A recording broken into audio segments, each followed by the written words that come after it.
very controversial. Okay. And the other names I will go and talk in a minute, okay? But I want to say, just to put you the context of the turn of the 20th century, because the community that we're going to talk about, the Mizrahim, is already a product of a big transformation that happened in the Middle East that created the scenario that most of this community will leave the places that they used to live for hundreds, sometimes thousands of years. For instance, the Iraqi Jewish community go back more than 2,000 years back. Before Islam, were really rooted in the place that they lived in. The same in Morocco or other places. But set of global and regional events created situation that most of the community left between 1948 to 1960s. And today we have really small pockets of people living still in these lands that they used to live for years. The biggest ones are still in Morocco and from all places, Tehran and Iran. But in other places, like the Iraqi community, you have none there now. But it was a very flourishing community in other places. So the set of events that I want to say a little bit about, but we won't focus on, because I can do a full course only on that, is the collapse of the Ottoman Empire. The Ottoman Empire was an empire that controlled most of the communities that we will call them Mizrahi or Sephardi, almost all of them, but not all of them, for around 600 years. And when in 1914, the First World War will start, in 1917, when it ends and the Ottoman empires will dismembered, and the areas that used to be Ottoman empires will be reshaped and redesigned and partitioned to different nation states. Okay, only around what we call now Israel, Palestine. So there was the British mandatory Palestine. Now we created a new state called Lebanon, and then Syria, and then Iraq, and Egypt will become a sovereign state. And on the other side, in the western side of the Sephardi Arab communities, in North Africa, there will still be a French control, but gradually also there will be anti-colonial struggle and they will become a separate state. So there is a big dramatic change that will change completely the livelihood of these kind of communities. So new nation states, all the order that was Ottoman, that was without borders, that had the one unified community that was very diverse, will change into a nation state, separate nation states. The second phenomena that will arise during that time, that probably you know more about the history of, is the Zionism, a Jewish national movement that will transform Judaism from a religious identity into a national identity. Even though most of the people in that moment, in the beginning of the moments in the Arab countries, like most of the Jews all over the world, didn't really adhere to this kind of ideology or movement. But because of the conflict, and when the years will go more and more, and it will be more intense between this kind of new Arab territories and the new Zionist Jewish movement in Palestine become more and more intense, the Jewish communities in that places will suffer from suspicion from the local communities of being Zionist, or maybe traitors, or maybe are not enough loyal to the Arab countries. Maybe they are part of this kind of movement that most of the Arab countries were against in that moment. So that place of being Jewish, with Jewish, and that in these new national states that are in conflict with the Zionist movement in Palestine, and then with Israel, will become a very troubling space for these communities, and will be one of the reasons that most of them will leave the places that they live and move either to Israel in big numbers, but also to Europe, some of them, or to North America, to the US or in Canada. Okay, any questions about that? So that's the setting of what we're gonna say. Yes. Okay. Okay. So I will try not to hold it. I think that will be better. It's okay. It's okay. Yeah. I'm not used to using a mic in class. But if I will talk without a mic, you won't hear. Okay. Okay. I hope that will be better now. Okay. So that only to put the context of what we're gonna talk. Okay.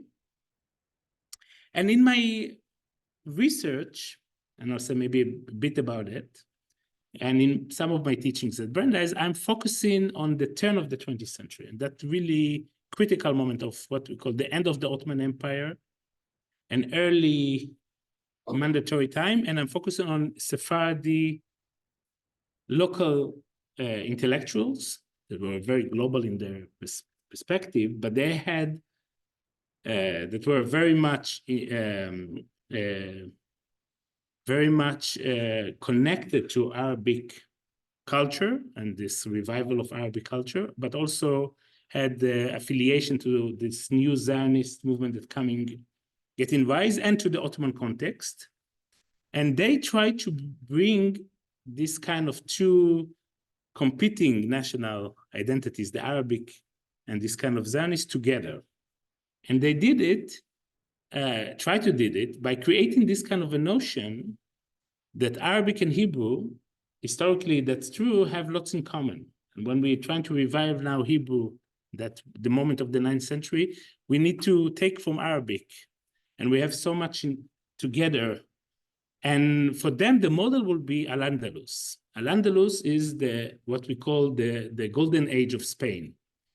From the 11th, 10th century to the 13th, 14th, when Jews and Arabs lived together and created one of the greatest, literary, philosophical, translation, scientific work in coexistence and in joint influence. So for them, the model will be Maimonides, that wrote, most of his writings in Arabic, in what we call Judeo-Arabic. Do you know what is Judeo-Arabic? What is this kind of language? So Judeo-Arabic is Arabic with Hebrew letters. Okay, that's the written format. The spoken one will be Arabic with some Hebrew words into it. Okay, so Maimonides wrote in Judeo-Arabic. Rabbi Yehuda Halevi wrote in Judeo-Arabic. The Kuzari and the biggest. Rabbi Saadia Gaon will translate the Bible to Judeo-Arabic because that will be the most common language among the Jews of his time. That's in the 10th century. So for them, Arabic is a Jewish language, like Aramaic is a Jewish language. So they saw Arabic as something that is the closest to the Jewish tradition. And when we want now to revive, for them, coming to the 9th century, we want to go back to the land of Israel that is Eastern place for them, and want to revive a Jewish life, we need to go back to this kind of a model of living together with Muslims and Arabic and Hebrew bilingualism. Yes, that was it was in that time it was very influential, but it didn't survive after 1917 very strongly. I don't have time to talk about it here, but if you want to, I definitely can speak about it in other occasions. But that's also in the background.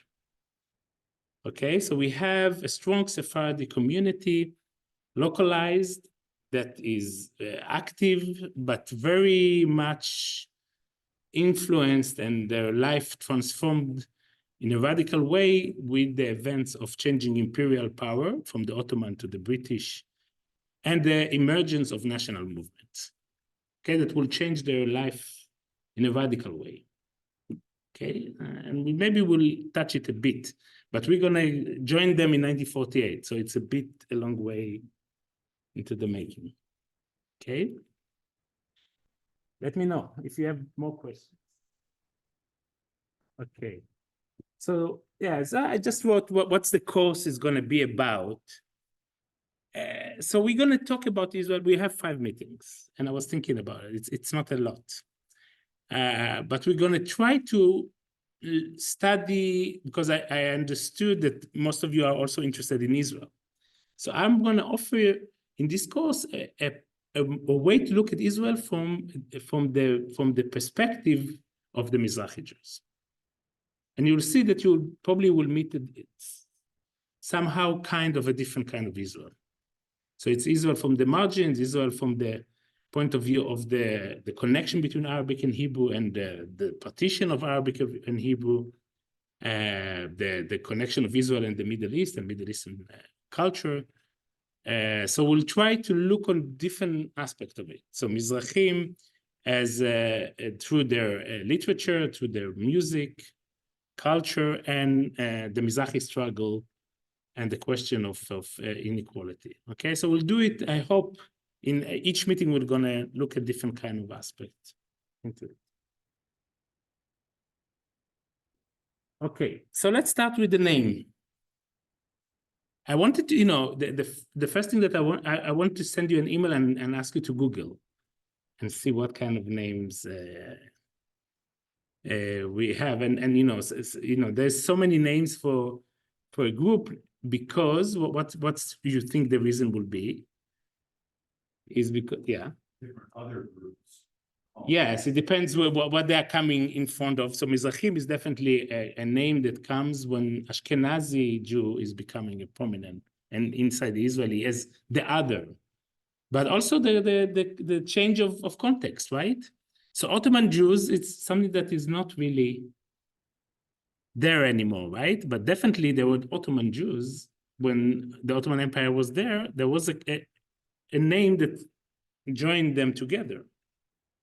There is in the end of 9th century, a group of Jews that lived in Syria, but not in other places in the Ottoman Empire, moved to America and immigrated to America. And then there was a debate among themselves how they should call themselves. Are they Ottoman, Sephardi, Oriental Jews? What's their name? And that was become a very big debate. Okay, but the Ottoman Empire was still a very strong, of course, affiliation to them, because they came from the Ottoman Empire. There wasn't a nation state. There wasn't Syria, or wasn't Iraq as independent places. What we can maybe talk about later on Jews. Some of the Jews will come from the city that they come. A very famous community in America you probably heard is the Halabi, right? The Aleppo, the Jews that come from Aleppo. And they have their own very strong community in New York and other places. So the focus is on the city that they're coming from, right? But the Ottoman was definitely a big, an important name. If you're going until today to Argentina, I don't know if some of you have connection there, but the Sephardi community there will be called Turcos, coming from the Ottoman, from the Turkey.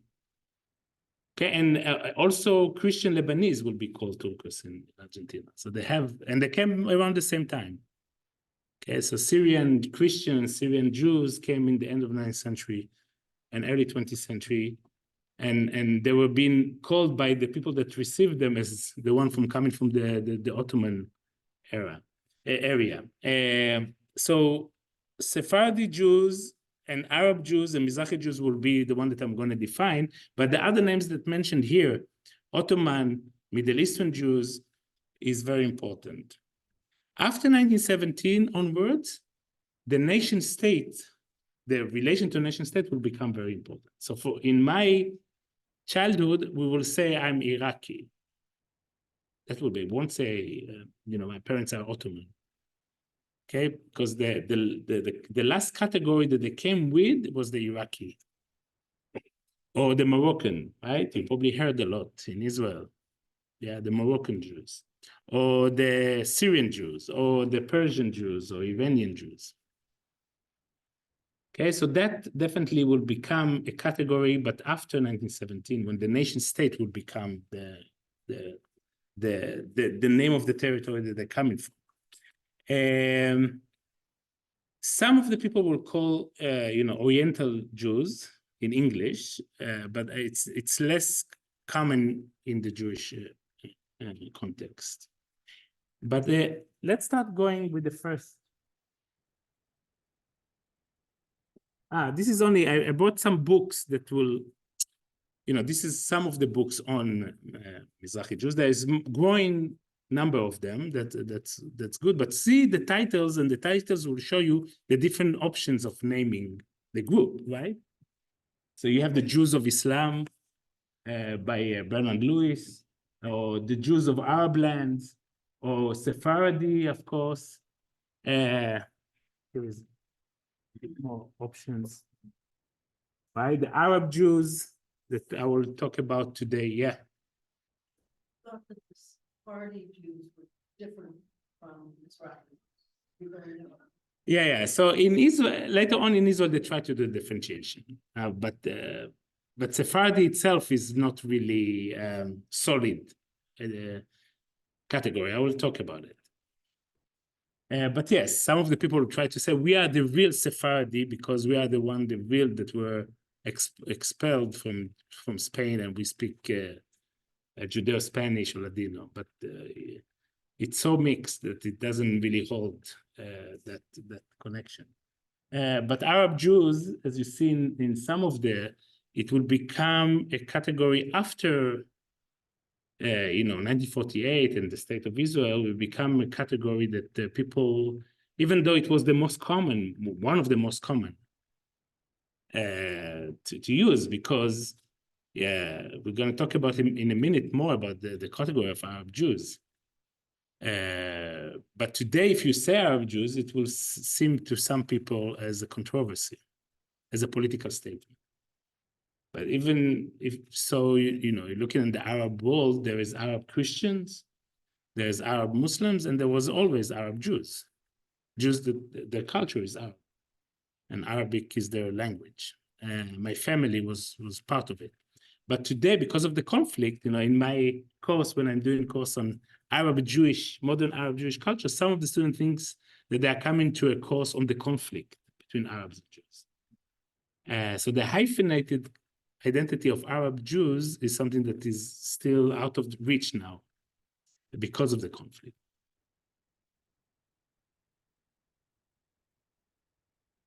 Okay. So this is a bit about, maybe we can skip it, but I just want to emphasize that names and the changing of names is connecting the changing of territories and political orders and mapping and remapping of the place and connection to ethnic groups and nations. So to understand that when we're talking about names, there is a history and connection to it. And some people can have several names that are to the same kind of a group. And definitely that's the case with the Mizrahi Jews. And to use only Mizrahi is very limiting category. And we'll talk about it in a minute. Okay, so this is the first, maybe the most known to you category is the Sephardi. And the first mention of it is in the book of Ovadia, of Sepharad. But then Sepharad was, because, the place that we call today Spain never been called like that when the Jews were there. So there was two different parts of the land. Some of the parts we'll call Al-Andalus in the Arabic name. Some of them will be Castilia, some of them will be Aragon. There will be different kingdoms. There wasn't a Spain like a national unified one territory. Okay, so the people that were expelled from so-called Spain never been Spanish. And most of them didn't speak Spanish. Only Arabic was very common in the southern part. And later on, kind of Castilian, Spanish, and Portuguese, there's a combination of languages was more common to the others. Yes. So Ladino is something that will develop after the expulsion. And it's combination of different languages of Portuguese, Spanish, Castilian, with Hebrew words, and Ottoman, depends on where you're talking about. But the Ladino that were definitely, most of the expelled people from Spain went to the Ottoman Empire, so there was lots of Turkish words into it, Arabic words. Yes, but that wasn't the language that they spoke while they were in the land, because Arabic was more common definitely in the southern part of it. Yes. Christian was in Spain. Well, where they were speaking Spanish. Yeah, so they will depend where. So you have, of course, Castiliana and you have until today you have different languages, right? Oregon have this kind of Catalonian, so you have different languages. But when they took control this kind of new joint kingdom of Oregon and Castilla, they will force everyone and will create what we know today as the modern Spanish. But it wasn't when the Jews in big numbers were there wasn't one language spoken in this land. But definitely Arabic was a very important, in certain parts Arabic was very important. That's why most of the literature, things that was written by Jews and in the Golden Age was in Arabic, the important ones. Arabic or Hebrew influenced by Arabic. The Hebrew poetry of Yehuda Levi and El-Kharizi and Ibn Gvirol and others that became, some of them are in our Siddur, in our Tfilah, are Hebrew, but the rhythm is Arabic. The poetic structure is very influenced by the Arabic poetry that was very developed during that time. The same with the philosophy and ideas that Maimonides is writing is very in conversation with Arab philosophers of his time and so on. Okay, so that was the golden age of the Arabic, civilization and Jewish, Arab Jewish were very influenced by it. Yes. Where? You mean the Dhimmi? Yeah, I think in the area it wasn't depends in which time, but it wasn't. They were much more integrated than the Christian before, because the Islam and Judaism didn't compete in that sense. But later on, when they moved to the Ottoman Empire, they had, I don't know if the second class, but there was the concept of dhimmi, the minority Christians and Jews under Islam, definitely. Yeah. Okay, so one of the moments that the Sephardi will become very important, first of all, is these people that moved and were expelled from Spain in 1492. Some of them went to North Africa and blended with what would be the localized Jews there, and what today Morocco and Algeria, Tunisia, and what we called it. They went into a process of Arabized. They're becoming part of these Arabic areas. A big number of them went to the Ottoman Empire, that in many ways greeted them and encouraged them to move, because they knew that there's a very educated community that can help. And so there was a big communities in Salonika until World War II, and in Izmir, in Istanbul, in Jerusalem, and other places of this kind of immigrants that moved. And some of the group of people went for the first, after the expulsion, moved to Portugal. That was still okay. And then when Portugal will do the same kind of expulsion, moved to Western Europe.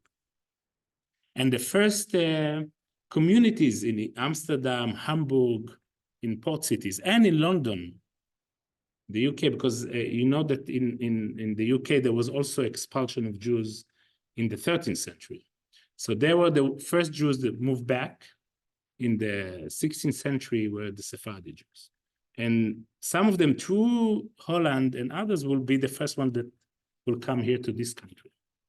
So they are the Western Sephardi community, what we call the Sephardi Portuguese community. And they are less kept the Ladino. They have a different kind of trajectory, but there is a connection, but it's not the same community that will be created in the East, in the Ottoman Empire in North Africa. Okay, but the first Jews here in America are more from the what we call the Western diaspora of the Sephardic community that went to Amsterdam, to London, to Hamburg, and from there through trade and some of them even slave trade, went to Brazil, and from Brazil to the United States. What? No, they're Sephardi. Yeah, so the first synagogues in America, I think one is in New York, and the other, I was praying there when I was in a year in Philadelphia. And also here, we have in Newport, I think, yeah, it's all Sephardi synagogues. What we call Sephardi Portuguese. And one of them still exists in London. I spent 10 years in London, so I used to go there a lot. And it's a different liturgy from what I know. My synagogue is very Arabized music. There is a different kind of, but they definitely will call themselves Sephardi. So Sephardi have different kind of, one famous Sephardi Jewish leader is Binyamin the Israeli. His father was a Sephardi notable in the synagogue in London, and he already converted to Christianity, but was fascinated by, he was a wonderful novelist. And he wrote a lot about this kind of a Sephardi identity as the one that we all need to be proud. And many of the Jews in Germany and the first Enlightenment circles were fascinated by this kind of golden age of Sephardi. So if you go into Berlin and look at the main synagogue there, you will see that the architecture is very Moorish, it's very Muslim. So they were fascinated by this kind of idea of the golden age. So in Berlin, I think it's the main one in Mitte. I don't remember now the name. But if you Google, of course, the synagogue in Amsterdam, the Amsterdam, you'll see the same kind of architecture. Yeah, the new synagogue, I think. Yeah, it's a beautiful structure. Yeah. So, but you can definitely see the influence. Okay, and then definitely the ones that came from Germany had a different other influence, and people that are part of the reform will see reform movement will see the influence of the Sephardi poetry into the praying Siddur. Okay, any questions about the Sephardi? Yes. Yeah, so some of them, yes, some of them are local. But some of them, yes, people that went from the expulsion, they will call themselves. So you have different kind of synagogues in Italy. Yeah. So some of them definitely went to this kind of part of Italy. Yeah.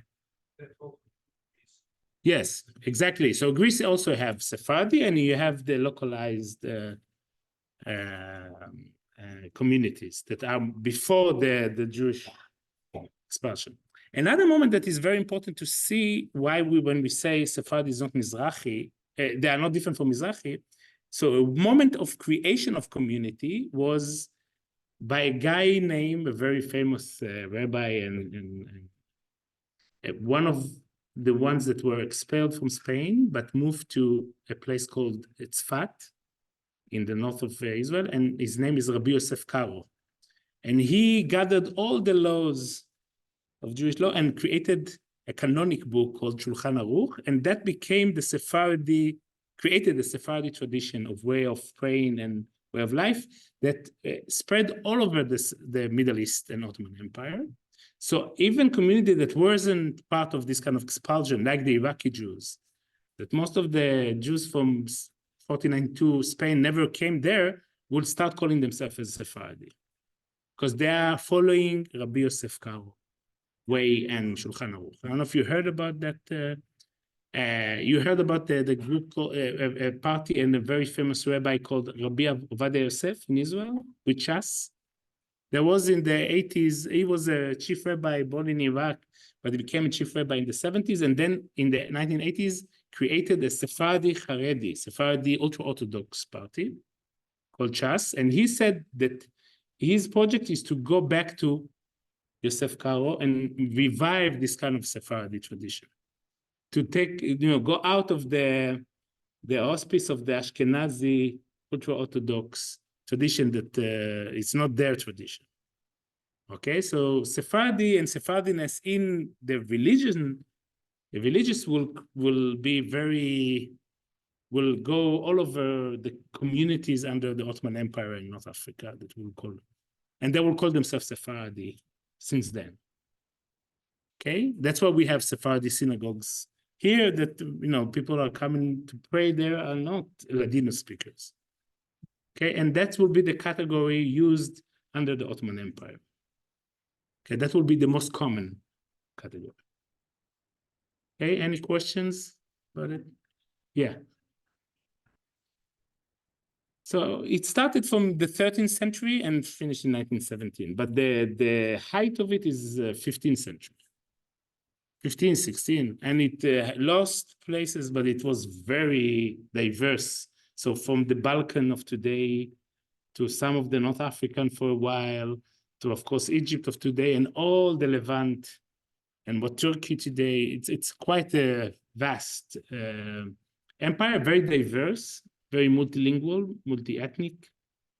And the collapse of the Ottoman Empire created many of the problems that we face in the Middle East today. Right? From Lebanon to Iraq to, and many of exchange population of what is Turkey, many of Istanbul and other now Turkish cities were, many of them were, lived there people that spoke Greek. Greek were half of the population in Istanbul until 1917, or Armenians or Jews, or, different groups that are not Turkish as happened. And after the war and the split and the creation of Greece and Turkish as a separate state, people had to forcibly move. 1 million, I think, Greek speaking, even more, moved to what today is Greece and vice versa, Turkish speaking. Okay, so Salonika, for instance, was a Muslim, very big Jewish community, very big Muslim, and some what we call today Greek speaking. In the Ottoman today, it's nobody imagined it as a city that would be Greek city in one day. More than that, the founder, who is the founder of modern Turkey? Ataturk Mustafa Kemal was born and raised in Salonika. If you want to go and visit in his house, you need to take, I was there, and you will, there will be a Turkish checking, very good, because there's also suspicion coming to his house. But yeah, but he's from Salonika. Mustafa Kemal or Ataturk, that's the new name that he took to himself. He's still, if you go into Turkey, in every city you will have his statue. Okay, more questions? Yes.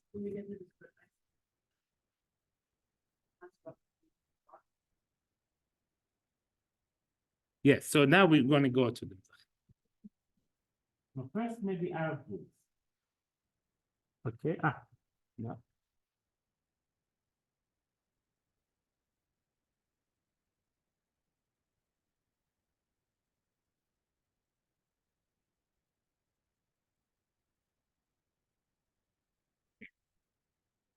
Okay, Arab Jews. Who heard the concept Arab Jews here before?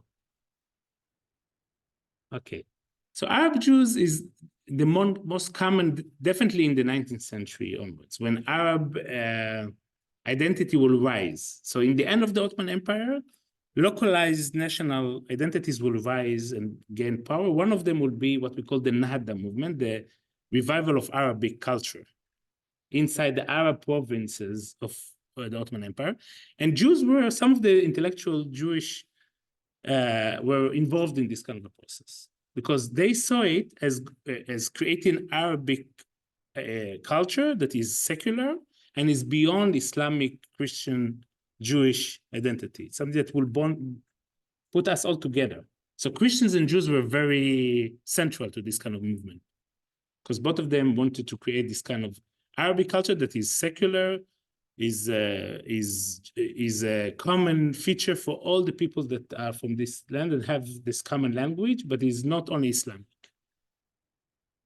Okay, so in the end of the 19th century, many of the Jews will call themselves Jewish Arabic, or been seen from outside as Arab Jews. Okay, and also during the Al-Andalus time. So in some of the places, Maimonides and others will call themselves as Arabs, or they will say Arabic and Hebrew are the same language, or this kind of statements. Okay, so there is a history of Arabic and Arab Jews, and as you all of us will still understand that there is Christians, Arabs, or Arabs Christians, and you have Arabs that are Muslims. You have some Arabs that are Armenians. So definitely it's okay, and it's possible that you will have Arabs that are Jews, right? This concept will become problematic only with the conflict between the Jew and the Arab, that will become a national conflict. And people will say, how come you can say that there is an Arab Jew if Arab and Jews are enemies to each other? They are like the opposition of each other. They are like they are not coming together, right? So that will become in the 1950s, 60s, 70s, a concept that they will try to hide and try to negate in Israel, and instead of it, the rise of Mizrahi, that we're going to talk in a minute, will become, and Sephardi will be the one that will be instead of Arab Jews. And in the 80s, 90s, a group of intellectuals, Mizrahi intellectuals, writers, poets, writers will start using the concept again as a means of either resistance to these kind of binaries between the Arab and Jew, and maybe reconnect to their past, or maybe to have a political statement and so on. Okay, so today, if you see this kind of statement, it's coming mostly from that kind of a group. But historically, definitely, when I'm teaching the students, Arab Jews is definitely one of the names that we need to use. Okay, any questions about that?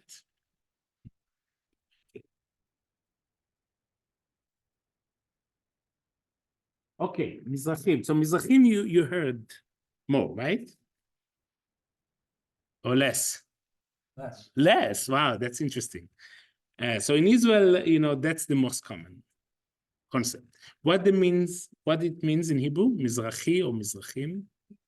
Yes, Easterners, right? Coming from the East. And that will develop. In the beginning, because you have a group of Jews that I'm going to talk in a minute who came after 1948, right? But the Jews that coming from different places around the Arab world, the Islamic world, and they have sometimes different even linguistic, like the Iranian Jews doesn't have the same language, or completely different customs and so on, but they were all seen by the establishment as one group. And the concept of Mizrahi is, I don't know if you heard about the concept of Orientalism. So in that kind of European view in the 9th century, there was a sense that the West needs to be defined as opposition to this kind of imagine of Orient that is primitive, uncultured, uncivilized, can govern itself, and that will explain why we have the white man burden to go and colonize these places and bring them the civilization and culture. So, okay, so in that kind of view, there was that sense that this kind of Ashkenazi Jews, that most of them came from the East, and in Europe they were the one who were called Ostjuden, right, by the German Jews, the one that come from the East, from Eastern Europe. But they reversed this kind of matrix and start calling themselves as Western, European Western, and define the others as from the East and Eastern, and with all the negative package that comes with it. So, and we'll talk about how this kind of concept developed when it was opposed from outside to a group of people, but then in the second generation of Jews that came from these communities in Israel will take over this category, and we defined it as a category of power, of connection and struggle and so on. But the beginning is that it was a pose from outside. More than that, if you're looking at in the map of the Arab land, inside of it there is two names of categories of the land. Maybe I will show you the map and we'll go back. See, that's the map of most of the communities that Jews came from. Even though there's some incorrections, I will talk about it. But you see, it's from the west to the east. In Arabic, it's called the Maghreb, all the North Africa part. Morocco, Algeria, Tunisia will be called the West. The Maghreb is the West, because they are the west of the Arab land. And Iraq, and they are the Mashriq, they are from the east. So until today, if you're going to Jerusalem, to the Mughrabi, there is a neighborhood that the Moroccan Jews that came in the 9th century. So there is a center for Moroccan Jewish heritage, and they were called the Center for Yehudei Ma'arav, Yehudim Ma'aravim, the Western Jews, because they are coming from the Maghreb.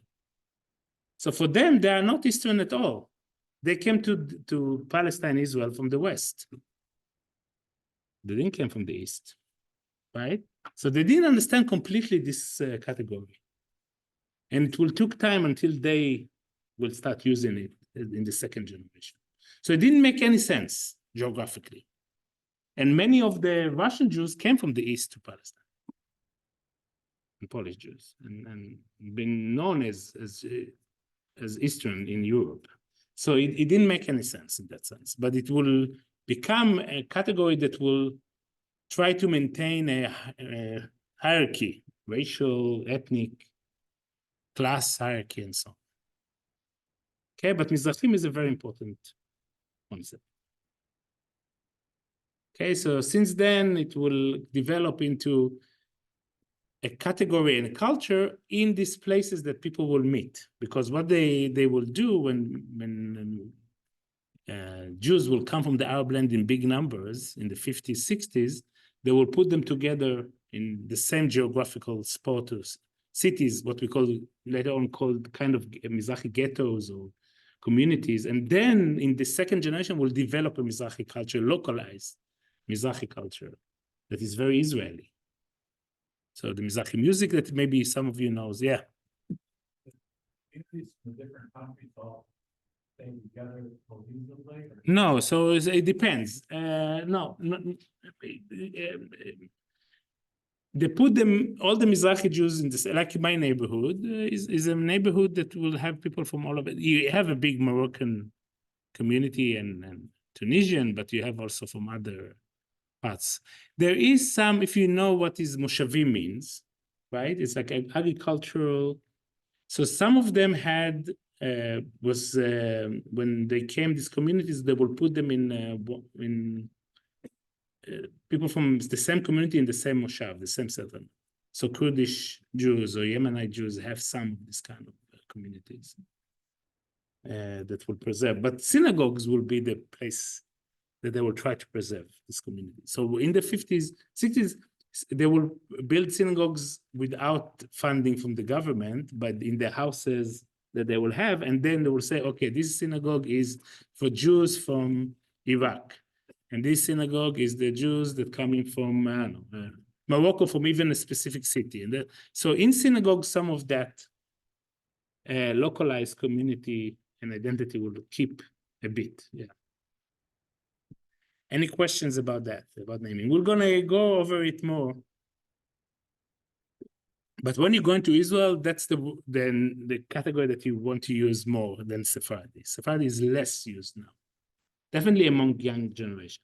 And you probably will hear when you're talking about Israeli politics, what the Mizrahi vote did in 1977 with the Netanyahu support, or that, it's always in the news.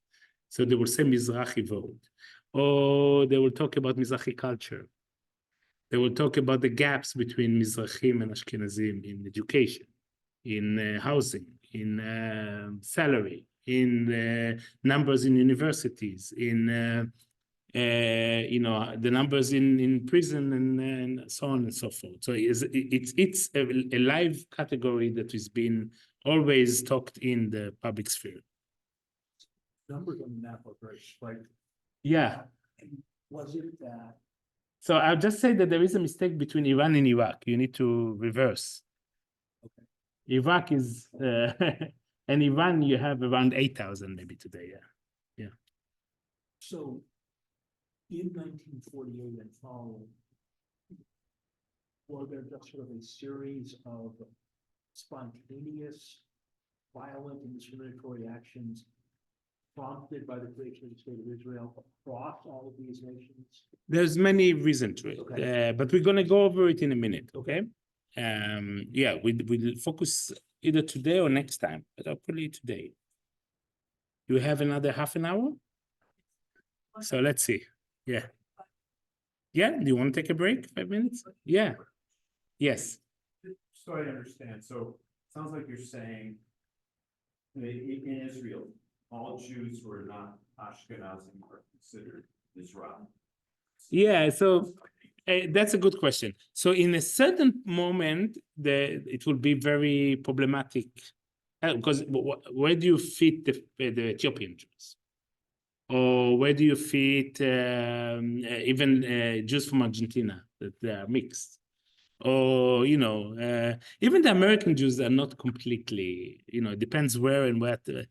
It's very unique, but definitely it's a very problematic category. It's like all the non-Ashkenazi, and who is the Ashkenazi? The one that is not a Mizrahi, right? It's quite a problematic. I think it's a good question.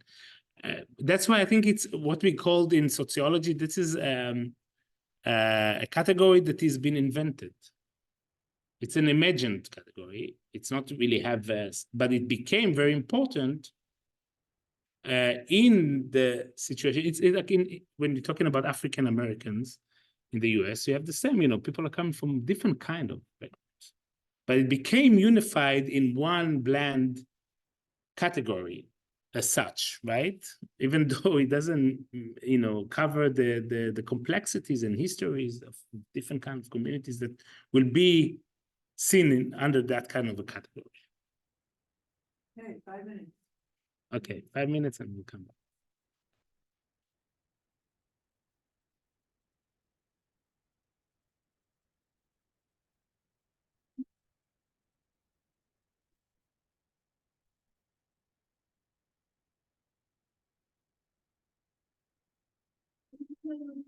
Yeah, that's a lot. Yeah, of course. That's. You want to? Love it. I think I saw it. Yeah. I haven't seen it right in the Facebook. What distinction, yeah, from the home, right? My parents both. My father's parents, my mother's parents.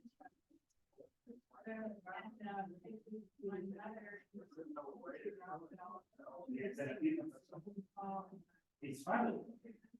Funny in my notebooks. Father was a writer, he wrote books on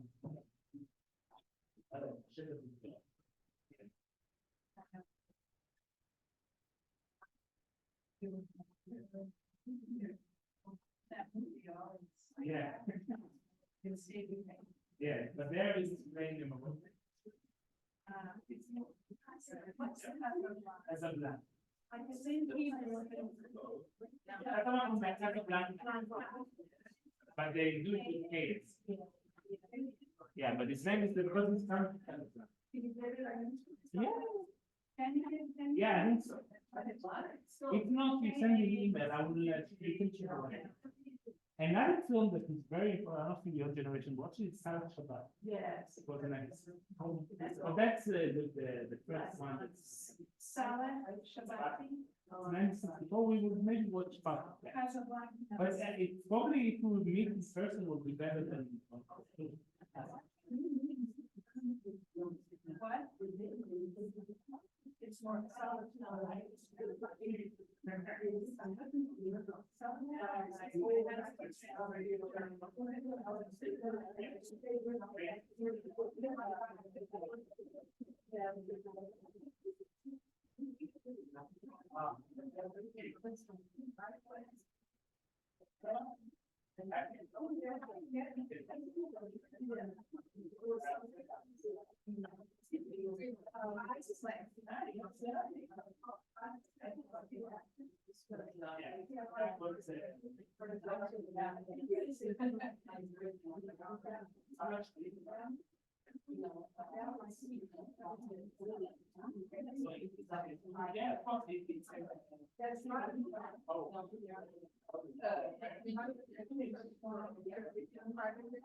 I will take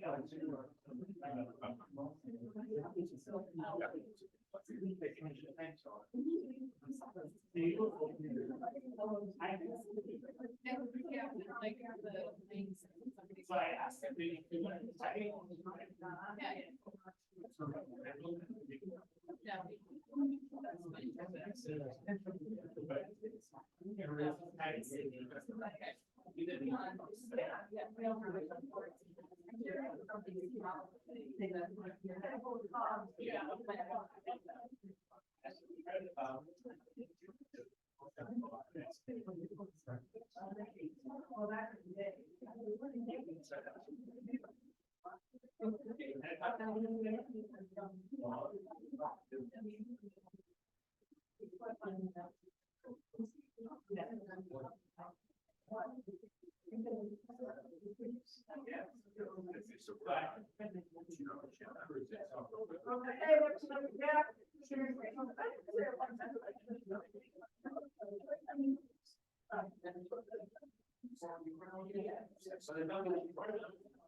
No section.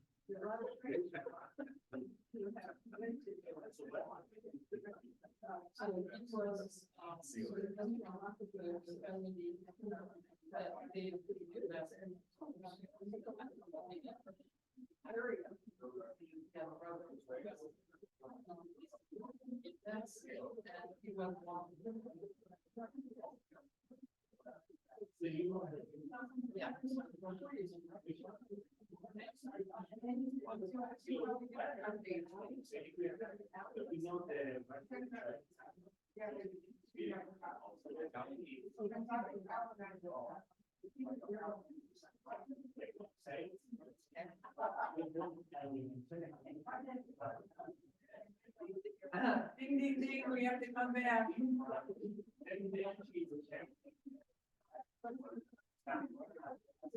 You know what, I'm gonna, it's just so that I mean, no, I understand. I don't have to. It's okay, it's just. What did he do? What did he do?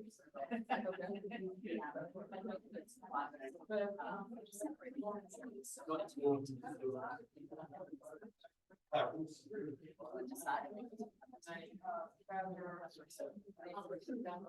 you're not. So I know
some places don't.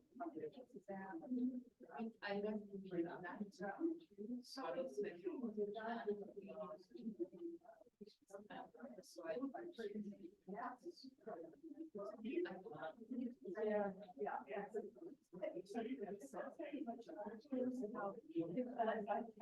I'm trying to get back, we're gonna downstairs. We have to stop.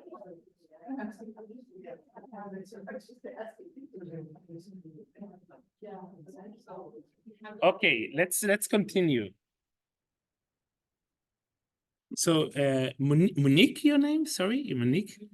So only talking to Monique that she was born in Cairo to a family that part of it coming from the Ottoman Empire or from the Turkey, part of them will come from maybe other parts of the Arab world, and some of them will come from Ashkenazi Jews that came to Egypt after the Nile, so its Nile will be open, and to see how many histories you have in one, and linguistic traditions and so on, have in one community, and I think that's what was lost with the category of Mizrahi Jews.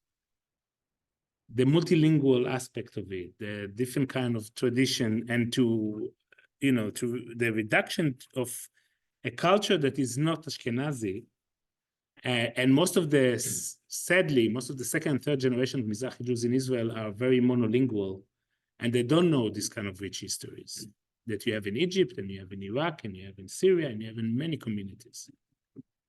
And there is no possibility because if you don't read Arabic, you can't understand Arabic, or you can go and visit in some place. Maybe in Egypt you can, but definitely in Iraq I can't go and visit the places that my parents were born and raised. So this kind of rupture is definitely part of what we're going to talk about.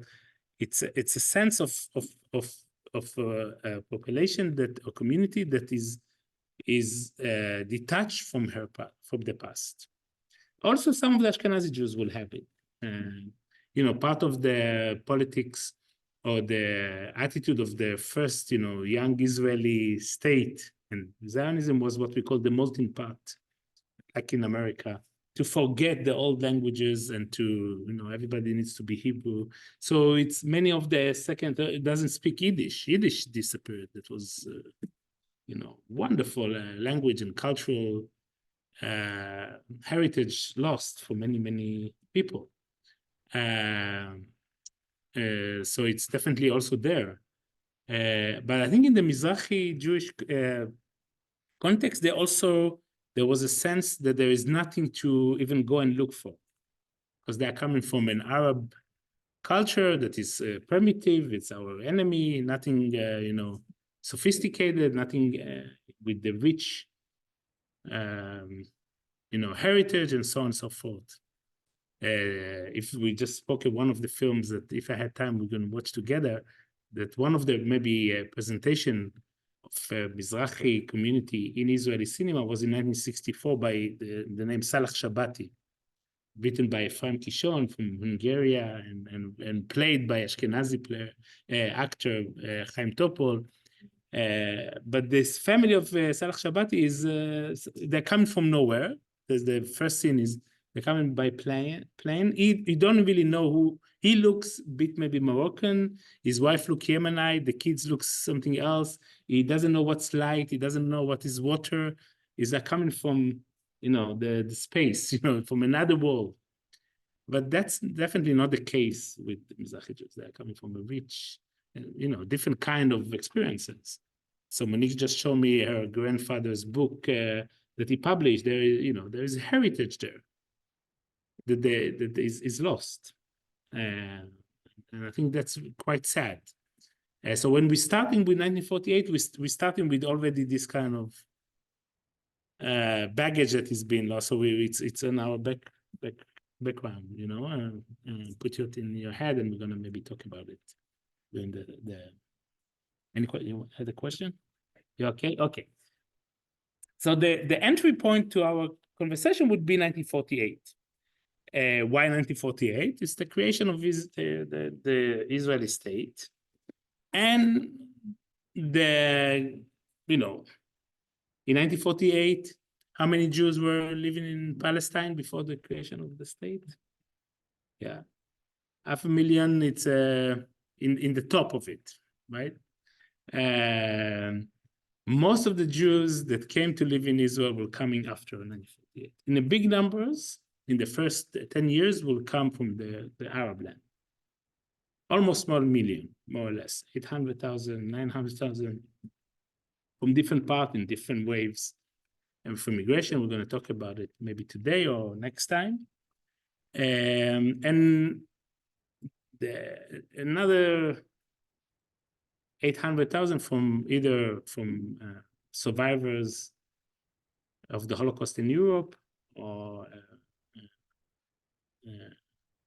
in small numbers from America and other places. Okay, so they came in the first years. But for us, for our discussion, 1948 is the moment of starting to talking about Mizrahim, because there is no Mizrahim before. There's Jews everywhere and with different names that we just mentioned. So what was the place? What was the frame that this kind of category that we call Mizrahi Jews category, ethnic group, was created?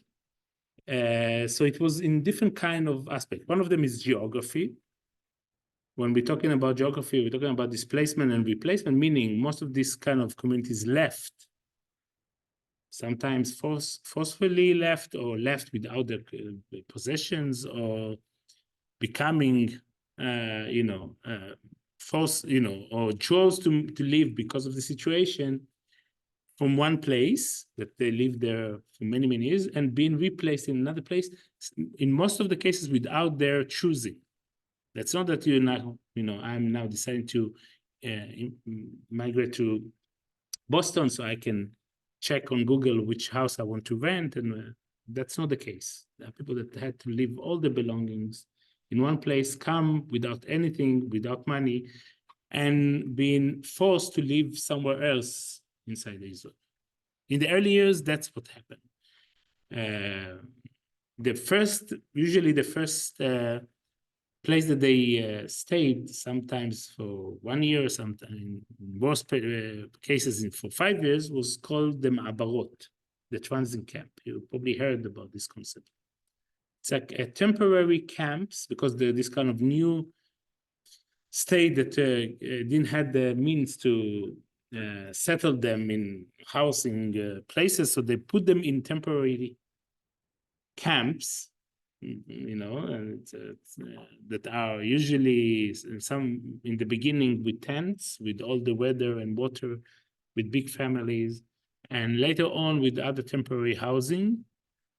And that was very traumatic experience for the Mizrahi Jews. There were other Jews that came. Mizrahi Jews were tended to be more there. So the concept of Ma'abarot is a traumatic moment that is coming back to it in many, many of the narratives of Mizrahi Jews today. Right before the ad came, and I know people have been reading about there was sort of those who have not that. So it depends which communities, but the Iraqi community was very well. My community was urban, They lived in three main cities. Baghdad. Baghdad was a very Jewish city, like New York in many ways. Was the biggest minority in Baghdad in the 1940s were Jews. Jews were the one that hold most of the cinemas, many of the the music club. They were integrated. The musicians were in big numbers Jews, writers. There were lawyers. There were parliament members. They were part of and parcel of the community. And when Iraq was established, their first king, King Faisal, was very much there. So there were lots of accountants, bankers, people in trade, and these people wasn't really never practice agriculture. And when they were resettled in Israel, some of them were put in this kind of situation that they need to now becoming, working in a moshav as agriculture, even though they have, occupation as a banker or as a lawyer or as a. So this kind of change was very dramatic. Yeah.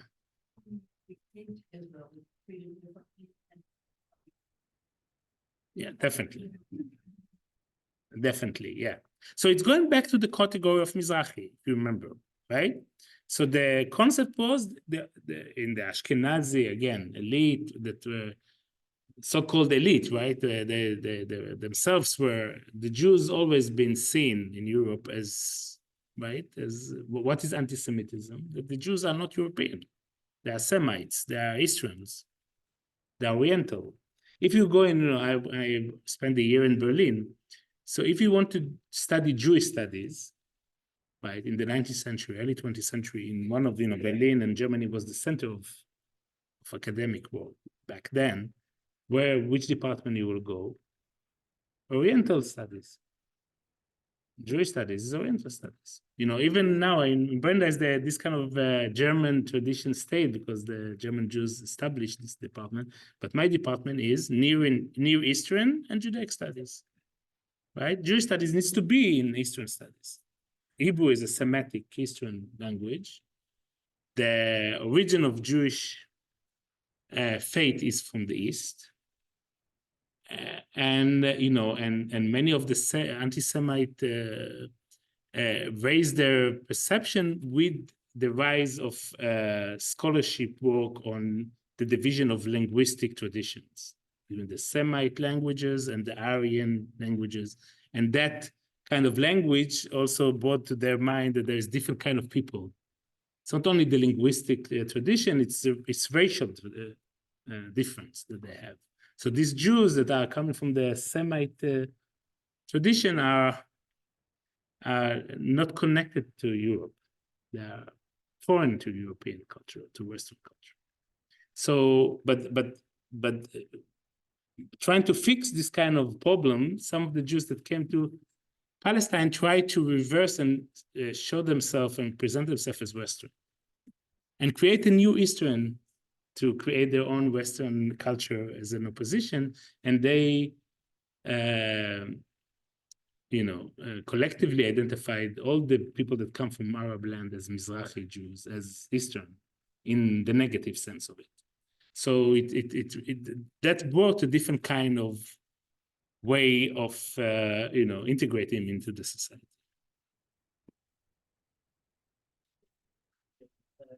Israel adopted the Sephardic pronunciation for the word. Yes. Yeah, that's a good question. So when they started to revive Hebrew in Palestine, that was the end of 19th century, as a spoken, not the written, started a bit before in Eastern Europe, but as a spoken. So Ben Yehuda and Miyuchas and David Yelin, the first people that did it were mostly Sephardi Jews, localized. And Ben Yehuda was very influenced by them and thought like them that that's the right pronunciation. And to take every word that we lost to go back to Arabic and try to take the Arabic version of it in the beginning, definitely. So they, in the same kind of said that the closest one to the original Hebrew would be the Sephardi pronunciation.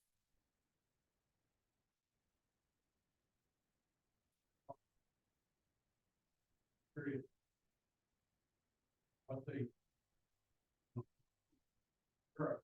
Integrated food there, felt overnight. Curious in Arab lands, where there's such a broad geography, so many different cultures and everything. Why would you somewhere or someone wants to leave? So many places. Why they were supposed to leave? Why they left? Israel was like encouraging people, Ben Hager, come on. Yeah, and local, yeah, and the conflict between Israel. So in 1948, the war against this kind of new Israeli state was conducted by many of the Arab countries, right? They sent soldiers, including Iraq, Syria, Egypt, and there had Jewish communities there, right? And so you have soldiers coming back from the front, or people, and you have Jewish community, even though, again, most of the Jewish communities inside the land in that moment weren't Zionist or poor, but definitely they had some sentiment to the Jewish people. So they were blamed by some fraction of the community as people that maybe support Zionism, that you can't really. People that. What? That's what you said, people that. Some of the people in Egypt, in Iraq, in other places will identify them as the causing, maybe suspicion. Like in the 20th century, you have some Russian Jews in America that been been suspicious as being pro-Soviet or pro-Russian because of their background, right? And here they have people living in the Arab land. And and they're Jewish, and it became a place that is not really comfortable to live in. Yeah. Would it be fair to say that as the individual Arab states develop national identities, those national identities really excluded Jews? Like for Ataturk, being Turkish meant being a Turk. That was it. Yeah, but for him, if you speak Turkish, and the Jews, you are still until today Jews. He was very secular. His project, right, is to change Turkish the identity from Islam. So for him, it's like the French kind of nationalism. Language is so if the Jews will start talking Turkish and not Ladino, that most of the community there had to speak also Ladino, they will be integrated. For him, the Jews were less problem. The Greek were more, and the Armenians. There was other minorities that was more problematic. But in Iraq, for instance, the Jews were completely, in the beginning of the national movement, the Jews were one of the leaders of this kind of new nation state. So the first foreign minister, treasury minister, until today they remember him, of Iraq, is Son Cheskel, a Jew, that the king loved him very much. And because again, the beginning of this kind of state, it's a new entity, and the Jews that are very localized could be integrated. But when the conflict between this state are becoming more strong with Israel, that is the problematic. With North Africa, it's a bit different story. With Algerian Jews and Moroccan Algerian Jews were very, France took conquest Algiers in 1830, and they gave the Jews, because different reasons of Jews in France, but they gave them a French citizenship in 1860. So the Jews, the local Jews, the native Jews, became like settlers. And when the Algeria will get independence, most of this community won't live to Israel, they will go to Paris, because they were very French in their culture. So you have less Algerian Jews in Israel. The big numbers went to France, differently from the Moroccan Jews. Most of them came to Israel. So you have each story is different, but I will definitely say the Iraqi, Syrian, and Egyptian Jews suffered more by the conflict because it was the close proximity. Okay, so sadly, the Egyptian Jews after 1956 war in Egypt, and they paid a big price. And the community dissolved and had to flee to different places. And now you have actually, maybe 3 or 4 people in the community. Okay, but I see that the time, right, is going to. So I would, I hope the Zoom will work well. Because a meeting like this is much better, I think. Is there an option in that in person? No, that's awesome. How, are there any people that wouldn't come if it wasn't? Did I ask that wrong? Is there anybody that's like, That would object. would object if we stayed in person? I have trouble hearing. Right, it will be easier to hear. And it can probably be better on your own Zoom, like, I'm gonna send out your presentation to everyone, so they can, like, really look into that for me what it's said. You can send the syllabus and like the slides. Right. Send the slides. So Beth just said that. One of those slides had a list of books on it. You put the bibliography. Yeah, that's what they asked. So I can send something, definitely. So Yuval. So, and I am happy to send things to read before, so I was told that you probably won't have the time to read. But if you want to read before the class, I can definitely send to you. So you have everybody's email now, so feel free to communicate with Okay. us. And, we can do this the same way they do it in other places where you have time to read, you read. If you don't have time, you don't read. And you get what you get out of the class, right? So maybe let's decide anyhow to meet maybe in the last meeting, in person. So we could arrange it to the last. Yeah, it's good to meet in person, I think. And then talk in the break, it's much better. They'll send you the dates and everything. Yeah, so first and last, we don't know where it'll be, but we'll let you know. We're figuring it out as we go along. Everything's getting recorded. Right, every class will be recorded, and we'll send it out after the class, and if it's recorded on via Zoom, then we have all of these slides and the presentation as part of the Zoom presentation. Okay, thank you very much, guys.